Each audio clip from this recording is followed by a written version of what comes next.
Assalamualaikum dan salam sejahtera. Bersama saya Rafhanah Yusof dan metrik nombor 14 DCC 22F1015. Teknologi Maklumat dan Komunikasi ataupun dipanggil TMK, Penggerak Kesepaduan Nasional di Malaysia. Teknologi ialah satu sistem bagi memudahkan manusia memenuhi keperluannya dari masa ke semasa. Seterusnya, maklumat bermaksud data yang tersusun dan komunikasi ialah proses saling menghantar dan menerima maklumat dari satu pihak ke pihak yang lain. TMK merupakan suatu alat perkongsian maklumat yang berpotensi untuk mempertingkatkan kualiti pendidikan, ekonomi, politik maupun sosial sama ada digunakan secara formal maupun tidak formal. Ianya melampaui batas umur, etnik, gender sama ada lelaki maupun perempuan, orang kurang upaya, muda atau tua dan juga bangsa tanpa ada sempadan masa. Kemajuan teknologi maklumat dan komunikasi ataupun TMK berkembang dengan begitu cepat. Perkembangan kemajuan TMK ini sangat memberi kemudahan kepada manusia. Namun begitu, terdapat juga kesan negatif kepada pengguna. Hal ini bergantung kepada pengguna sama ada untuk urusan yang boleh memberi manfaat ataupun sebaliknya yang memudaratkan. Dalam konteks hubungan antara manusia, TMK tidak boleh dipisahkan. Boleh dikatakan pada masa kini, setiap orang menggunakan TMK bagi berinteraksi dengan orang lain sama ada untuk urusan peribadi atau rasmi, perseorang atau berkumpulan dan jarak jauh ataupun dekat. Kebergantungan manusia dengan TMK menunjukkan ia adalah salah satu alat untuk berinteraksi dan berhubung, seterusnya dapat merapatkan hubungan. Teknologi maklumat dan komunikasi ataupun TMK ini telah digunakan dalam pelbagai lapangan keilmuan. Keadaan ini kerana TMK bersifat fleksibel dan mudah sesuai dengan semua bidang. TMK meliputi semua teknologi yang membantu penyampaian maklumat seperti radio, televisyen, telefon mudah alih, komputer dan juga internet. Selain daripada penyampaian maklumat, TMK juga turut bertindak sebagai teknologi komunikasi sama ada jarak dekat ataupun jauh. Secara mudah, TMK mesti bersifat penggunaan teknologi untuk penyampaian maklumat dan melibatkan komunikasi antara dua pihak. Assalamualaikum warahmatullahi wabarakatuh. Nama saya Nur Al-Ayuni binti Marufi. Nombor metrik saya 14 DCC 22F1031. Evolusi dan pengglobalan teknologi. Evolusi dan perubahan teknologi akan terus meningkat dan berkembang dari satu masa ke satu masa yang lain. Ilmu berkaitan teknologi perlu dititik beratkan dan dikuasai bagi meningkatkan kompetensi dan kemahiran. Globalisasi merupakan zaman yang penuh dengan cabaran kerana semua maklumat diperolehi dengan cepat dan tanpa ada sekatan geografi. Manusia memperkatakan tentang globalisasi dan mereka memberi pelbagai tafsiran tentangnya sama ada positif maupun negatif. Impak pengglobalan teknologi dalam bidang pertanian penyelidikan. Peningkatan penyelidikan untuk menghasilkan ciptaan baharu, meningkatkan pendapatan petani, penjimatan kos operasi atau tenaga buruh perlu dikurangkan bagi galakan operasi komersial dalam skala ataupun skala besar. Peladangan ataupun estet memberikan keuntungan maksimum. Yang kedua, impak pengglobalan teknologi dalam bidang pembinaan. Yang pertama ialah tempoh singkat pemaju menyiap dan melengkapkan projek. Yang kedua, penggunaan pembinaan yang lebih baik melalui jentera, peralatan dan bahan serta dapat menjimatkan kos. Dan ketiga, impak pengglobalan teknologi dalam bidang makanan.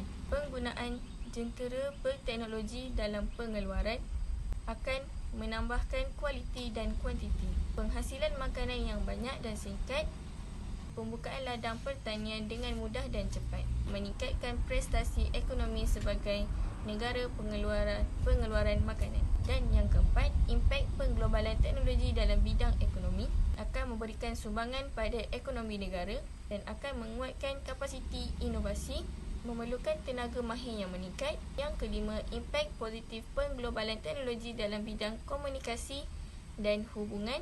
Yang pertama, kaedah yang mudah. Yang kedua, menjimatkan masa dan tenaga. Yang ketiga, mengeratkan hubungan silaturahim. Dan terakhir, impak negatif pengglobalan teknologi dalam bidang komunikasi dan hubungan, berita palsu dan fitnah. Yang kedua, pembadilan masa dan kurang aktiviti bersemuka. Nama saya Nurul Huda binti Husaini. Nombor metrik 14 DCC 22F1019. Pada hari ini saya akan membentangkan tentang sejarah evolusi teknologi maklumat dan komunikasi. Istilah teknologi maklumat ni dia muncul pada sekitar dekad 1970-an. Pada ketika itu, banyaklah industri bertumbuh dengan pesat, membangunkan sektor elektronik, sektor pengkomputeran dan bidang teknologi yang lain. Komputer komersial pertama yang dibina ialah Unitec 1. Dia direka bentuk oleh J. Presper Ecker dan John Smalley untuk Biro Bancik Amerika Syarikat. Dan pada akhir dekad 1970-an, penciptaan mikrokomputer diikuti oleh penciptaan komputer peribadi IBM pada tahun 1981. 4 generasi komputer ni dia telah berkembang dan setiap generasi tersebut dia melambangkan satu langkah yang dicirikan oleh perkakasan yang semakin kecil dan mempunyai banyak fungsi.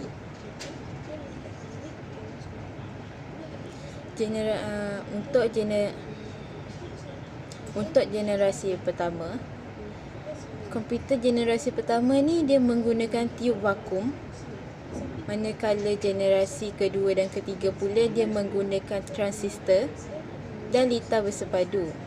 Untuk generasi keempat pula, komputer ini dia menggunakan sistem-sistem yang lebih rumit seperti sistem penyapaduan skala yang sangat besar, VLSI. Dekat Malaysia ni, perkembangan TMK dia bermula pada tahun 1983. Dr. Muhammad Awanglah ni, dia seorang jurutera dan ahli akademik Malaysia. Dia memulakan idea untuk menghubungkan Malaysia dengan dunia luar ni menerusi internet di makmal Universiti Malaya. Pada akhir tahun 1984 pula, dia membuat hubungan internet yang sama ketika dia ditempatkan di MIMOS, Malaysian Institute of Microelectronic System. Pada tahun 1989 pula, rangkaian komputer Malaysia, RANCOM ni, dia dengan kemudahan sambungan antarabangsa telah ditubuhkan oleh Dr. Muhammad Awanglah. Tumpuan awal penggunaan RANCOM ni, dia pada mail dan forum elektronik, walaupun dia mempunyai keupayaan untuk komunikasi dan perkongsian sumber.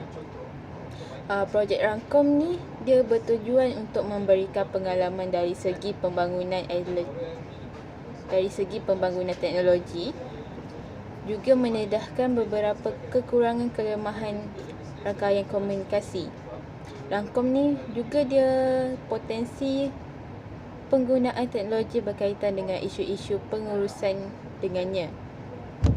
Pada tahun 1991 pula, program jaringan Joint Advanced Integrated Networking ni dia telah dirumuskan dan ia dilancarkan bertujuan untuk membangunkan rangkaian komunikasi negara secara bersepadu dan lebih menyeluruh lah. Segala kegiatan dan pengalaman projek RANCOM ni dia telah diserap dalam projek jaringan. So, kita dah tak guna RANCOM. Sekarang ni kita guna jaringan. Assalamualaikum warahmatullahi wabarakatuh. Nama saya Nur Anis Akila binti Muhammad Fazil, nombor matrik 14 TCC 22F1016. Hari ini saya akan membentangkan tentang konsep hubungan manusia dan teknologi. Seperti yang kita tahu, kepesatan teknologi moden telah memberi impak yang amat besar kepada kita. Manusia dan teknologi sememangnya tidak boleh dan tidak dapat dipisahkan kerana banyak manfaat yang kita dapat perolehi melalui teknologi maklumat dan komunikasi. Teknologi maklumat dan komunikasi boleh dikatakan sebagai alat untuk mencapai kemodenan dan kemajuan sesebuah negara. Hasil matlamat yang ditetapkan akan berjaya jika teknologi dapat digunakan dengan betul. Matlamat tidak akan tercapai sekiranya teknologi tidak dapat digunakan dengan betul. Nilai hubungan mesra sesama masyarakat akan menurun sekiranya teknologi digunakan dengan cara yang salah. Aktiviti sosial juga turut berubah. Teknologi juga telah memberikan impak negatif seperti kurangnya bersosial dan berinteraksi. Teknologi juga ada kesan positif, antaranya ialah dapat mengaktifkan dan mengeratkan hubungan di kalangan ahli keluarga. Seterusnya, teknologi maklumat dan komunikasi dapat dimanfaatkan dengan menjalankan aktiviti sosial seperti kutipan sumbangan dan kempen keselamatan. Selain itu, apakah kepentingan teknologi maklumat dan komunikasi kepada manusia? Kepentingan teknologi maklumat dan komunikasi kepada manusia yang pertama ialah mudah untuk mendapatkan maklumat melalui medium TMK.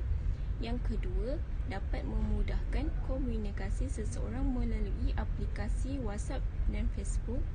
Ketiga, dapat mempercepatkan urusan jual beli dalam talian mereka. Kemudian, mudah dan cepat untuk mengetahui perkembangan semasa.